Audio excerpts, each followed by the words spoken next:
All right, Rhonda, thank you so much for chatting with me today. Say hi to everyone. Hi, everyone. Rhonda, do you want to just go ahead and share? I can copy and paste this. What is your challenge right now that you would like some help with? I need somebody to give me a little push or a lot of push. Working to do what I know I need to do. I've worked the business almost 3.5 years and I know what to do. It's not getting done. Okay. So what are the things that you know you need to do? I know I need to talk to people. I know I need to make calls. I know I need to talk to people. Talk to people. That's my big thing. Okay. Open my mouth, get myself in front of someone, push the thing on the phone. Yeah. So can we talk through that a little bit? Okay. Okay, cool. So when you say talk to people, which people are you thinking about that you need to talk to? I think I have gone through my warm market. Okay. So I'm talking about people that I may be familiar with, but my chicken list, like those people, I don't want to, they are much better than I am. They know more. So why would they want to talk to me? Those kind of people. Or even some stranger I don't know.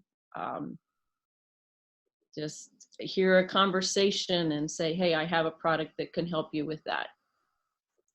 Get out of my comfort zone. Okay. What is comfortable for you? Sitting back and watching others. Okay. I do like to teach. I was a teacher. So I like to teach things I know. And if they come to me with a question, then I'm glad to speak. But to me being the instigator, then it's tougher. All right. So do you think it's difficult to just strike up that initial conversation? Yes. Okay. So we have a couple routes that we can go. I mean, I can really get into that. They're better than me, but that might not be an appropriate public conversation. So instead of doing, the like really getting in there in the way that I would like for a private confidential one-on-one client, here's what I'm going to let you know. Okay. Give you a little encouragement. When I started coaching, I knew how to sell stuff. And then I started having people, and actually this is my current truth, right? As a business coach in my 4th year, right? We're still figuring out, client acquisition, all these business practices, right? And making a lot of mistakes along the way. And so I have the honor of coaching people who are much more wealthy than I am. Right? Because it's just different phases, right? They've been in their business for X amount of years. I've been in my business for this amount of years. They're different business models. So I can relate with that. And so can I first just share with you something that really helped me without going too deep? Would that be helpful? Yes, please. Encouragement. What I always do is I say, I just need to know one thing more than the person I'm talking to about the thing we're talking about, not about everything. Okay. So when you think about your product, if they don't own your product, do you know more than them or less than them? I should know more, yes. You know at least something. Yes. And for me, that's where it was really helpful for me to stay in that space, Rhonda, because I still remember one of the most successful first clients that I had that threw me a massive curveball. And I had not yet started to coach on recruiting at all. I was like salesperson. I had not done the actual MLM recruiting model. When I was in direct sales, we use a different model. When I was in corporate America, we used a different model. And she said, help me with recruiting. And I was like, oh crap. And I just said, well, tell me what you say. And I just listened to her. And then I realized, oh, okay, well, we can work with that a little bit. And that's just been a technique that has been really, really helpful for me in my coaching, because I get thrown a lot of crazy things. Right. Can you help me with this? So instead of owning the step by step, like I need to know exactly everything about everything, what I found to be helpful is just to take whatever they have and give an improvement or a suggestion or an adjustment. And that has provided a lot of value. So it's kind of how I will coach you specifically to that. They're better than me. Why would they listen to me? Is to pick your area of expertise, Okay. right? And stay there instead of looking at the global, right? Like the whole thing. How does that feel when I like that. And it can be like on a poster board or on a piece of paper in my notebook, that before I make that call, I know one more thing, or I can even list that one thing I know more than they do. Yeah, well, That's they probably don't even know anything about how to solve health challenges naturally. Exactly. So there's That's why I'm calling them. That's it. That's right. The other thing that really helps is this idea of, if I can just help one person today, this idea about how can I provide value instead of prove value. So our self-esteem gets caught up when we're trying to prove our value to people instead of provide it. Nice. Okay. I imagine, based on some of the challenges you give me, would you consider yourself more introverted or more extroverted, Rhonda? Very introverted. Okay, so this actually puts you at some advantages. Okay. And if you try to be someone you're not, you're going to end up in trouble. Exactly. And so a lot of times what happens is you get training and such from very charismatic leaders. Maybe they're very extroverted or very enthusiastic. And truthfully, that is not even my style. I would still consider myself on the extroverted side, but a little more introspective, a little bit more individualized in the way I like to do things. So what really works well is just the idea of listening. And so I would actually recommend that you have a few questions in your arsenal, because it sounds like what you're trying to do is figure out, what do I say? When the real question is, what do I ask? Okay. That's probably going to help you to utilize your strengths a little bit better. Yes. How does that concept feel? And then I'll flesh into it a little bit. Listening is what I've been trying to focus on.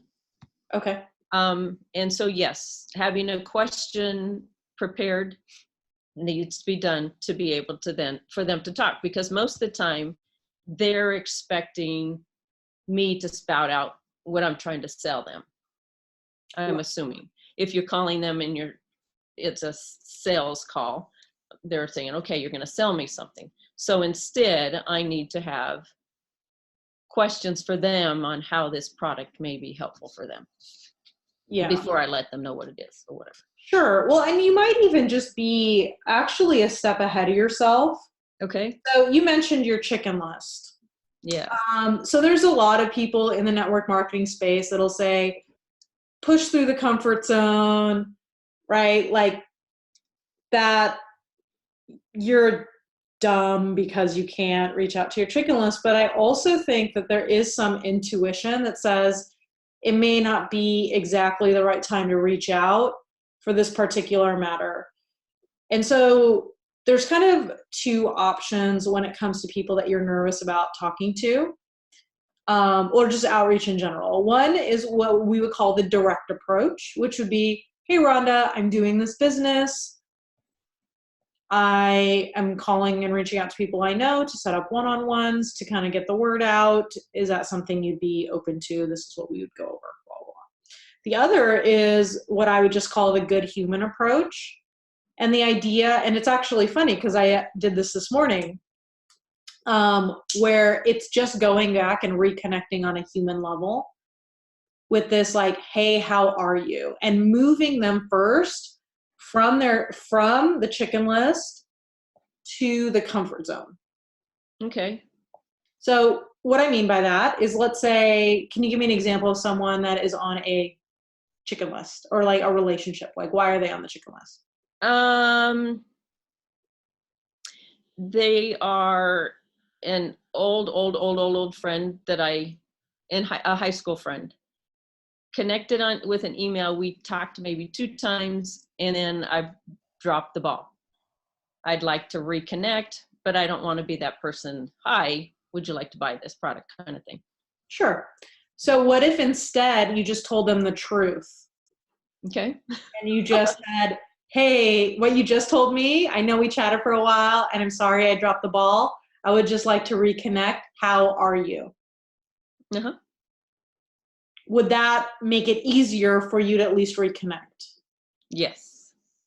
So once you reconnect with the, hey, I was thinking about you today, how are you? Does that seem like it lines up with who you are as a person? Yes. Yes, it does. Great. Now, some people will not talk to you at all. Right. They won't respond at all.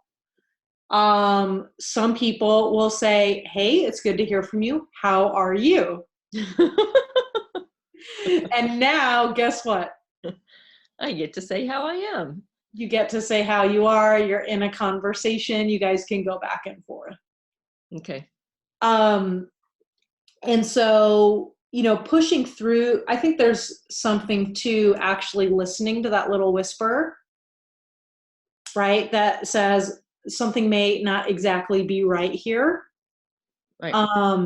But if you're new to this, getting help is so important, because if we sit back and we say, well, my problem is that I know what I need to do and I'm not doing it. I'm setting out of my comfort zone. Do you see how that's actually shame?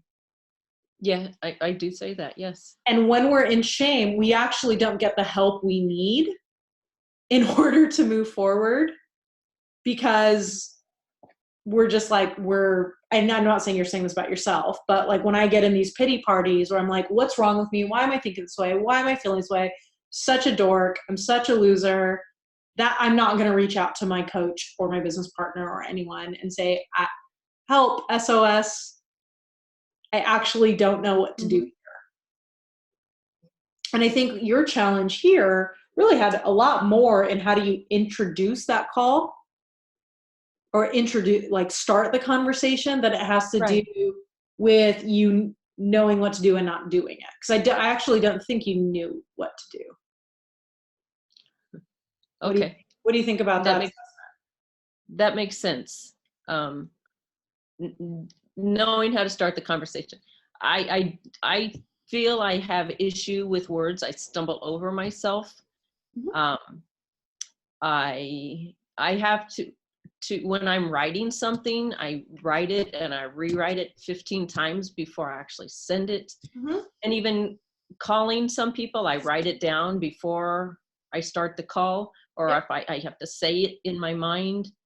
So to just stand up and spout things, I'm sorry, my internet went crazy. That's okay. Still there? No, we're good. Yeah, we're good. We didn't lose each other. Go ahead. So lost my train of thought, but just coming up. I do have issues with what to say. Sure. Well, and it's new. So even when I started my coaching practice, I had been in sales for 16 years and I still wrote out all my outlines. Okay. It wasn't until I started teaching it so much that I started to like internalize it. It became a fiber of who I was. And I think that that's a process. So what I would encourage you, Rhonda, is to just follow your process. If you need to make an outline before you make a call, make an outline before you make a call, instead of saying you shouldn't need this. What's wrong with you, right? Like, right. That that actually doesn't help anyone because you're not able to help that other person. Exactly. When it comes to overhearing a conversation, the technique is just called acknowledge the awkward. It is, hey, I couldn't help but overhear what you were saying. Do you mind if I share with you what I do for work? Okay.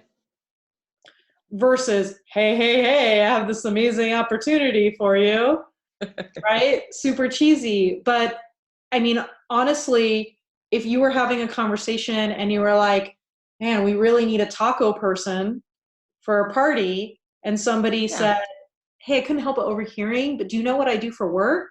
I actually own a catering company. Would it be helpful to you to have a conversation about that?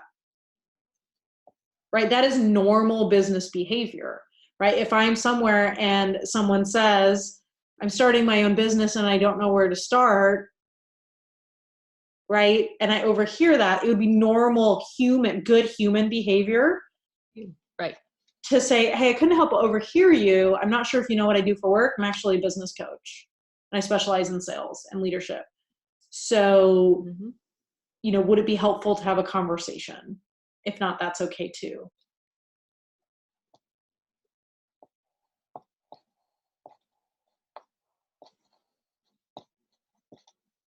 I think you're jumping a little bit too far ahead to how do I make the sale? Okay. And remembering that the first step is to have a conversation and invite someone to an appointment, move their environment, and then that's where you can educate them on the products. Perfect. And the other piece, you mentioned you were a teacher, and so you can actually reframe the sales process into the teaching process. So my preferred way of going about life, obviously, is a teaching type role. And so what I found, even when I am performing at my best, I am not selling or what people think is closing. I actually just teach people how to be successful. Okay. Right. And so you can look at the buying process as just, I'm going to teach you how to equip yourself with the right products in order to be successful with the goals you mentioned earlier. And if you think about the selling process that way, it becomes, okay, well, I can't teach you anything until I learn about your situation, your health goals, and what's hard for you. I can't teach you anything, right? I like Until that. I assess you. So you were a previous teacher. You couldn't teach them anything until you assess them. I like that. Very good. And then you taught them. Here's what this is for, and here's what this is for, and this is how to do this. Right? And then you'd probably have to send them home with homework. So it'd be like, here's your homework, here's your action, right? Here's your action, here's what you need to do moving forward. Here's how to go do this at home. And the only way for them to use the products at home would be to purchase them. So instead of closing or selling or trying to make a sale, could you reframe that into, I'm going to teach them how to buy? I like that very much. Yes. I like the idea of needing to assess their needs first. Yeah, I mean, we do that as well. And when I, do webinars, it's okay. If you want to go move forward, let me teach you how to enroll. Right? When I'm in that space, I do much, much better than when I'm thinking, how can I convert people or sell something? And I am not even uncomfortable with sales or the sales process, but it just isn't super congruent.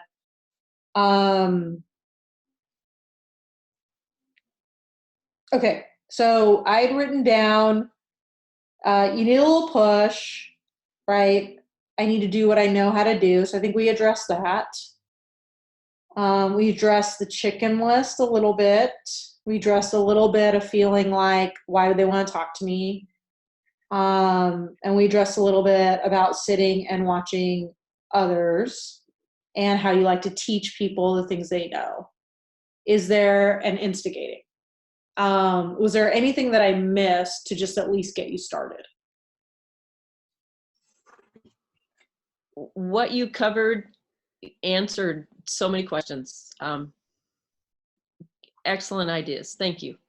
Cool. What would you say would be your takeaways from this little coaching session today?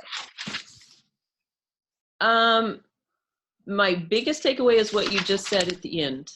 Be the teacher and get the assessment. And to be able to get that assessment, I need to listen. I need to ask the right questions first. And in that process, then I'm going to be able to teach what I have and explaining to them and how they can use them. Cool. I love it. Me too. Thank you. You're welcome. Do you have any goals to help point you toward? I have a rank goal that I want to go to by the end of the year. Okay. How many enrollments are you typically doing right now per month? I'm at my average has only been about 1 for the last 5 months. My goal is higher than that. Okay. And it's talking to those people. Well, I might recommend that you expand who you speak to as well. Diversify your lead source a little bit. So I would probably recommend maybe even grab a vendor event or two. That's where I've been getting most of my enrollments. Okay. Awesome. Contacts. But yes, and that I'm at this point, those contacts, they're dying down. I have a few more that are hanging out there that haven't said yes, but they're still talking to me. But yes, I am looking into vendor events. Cool. Because if you book one of those a month and kind of sort out some of these pickup lines, I guess they are kind of pickup lines. Yeah. But giving a pickup line and then giving you a place where you can shine. And pickup lines not in a bad way. It's just how do you introduce yourself in the situation, and how do you just, connect with people. Right. I think we just put so much pressure on every single relationship that it has to be there's like too much agenda, where we can just show up, be a good human, and ask ourselves, gosh, is there any way I can add value to this person today? So I am proud of you for stepping out of your comfort zone and having a conversation with me. And I thank you very, very much for letting me coach you. And I'm sure it was super encouraging for people that are listening or watching. It was great for me. Thank you very much. I appreciate it. You are welcome.